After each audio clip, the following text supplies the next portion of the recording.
White ഷീക്ക്ഡ് barbet അഥവാ ചിന്നക്കുട്ടുറുവൻ. Small green barbet എന്നും English പേരുണ്ട്. സൈലോപോഗോൺ വിറിഡിസ് എന്നതാണ് ശാസ്ത്രനാമം. ചിന്നക്കുട്ടുറുവൻ കേരളത്തിലെ സ്ഥിരവാസിയായ പക്ഷിയാണ്.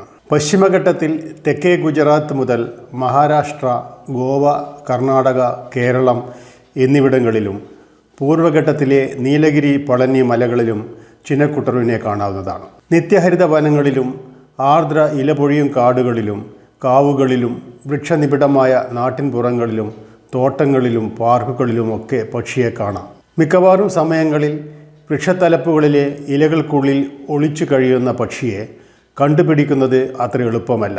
അപൂർവമായേ പക്ഷി നിലത്തിറങ്ങാറുള്ളൂ. പക്ഷിയുടെ നിർത്താതെയുള്ള വിരസമായ പാട്ടാണ് പക്ഷിയുടെ സാന്നിധ്യം അറിയിക്കുന്നത്. 1-2 സെക്കൻഡ് നേരം കുർ എന്ന ശബ്ദത്തോടെ തുടങ്ങുന്ന പാട്ട് കുട്രു കുട്രു എന്ന് ഇടതടവില്ലാതെ തുടർച്ചയായി പാടിക്കൊണ്ടിരിക്കും.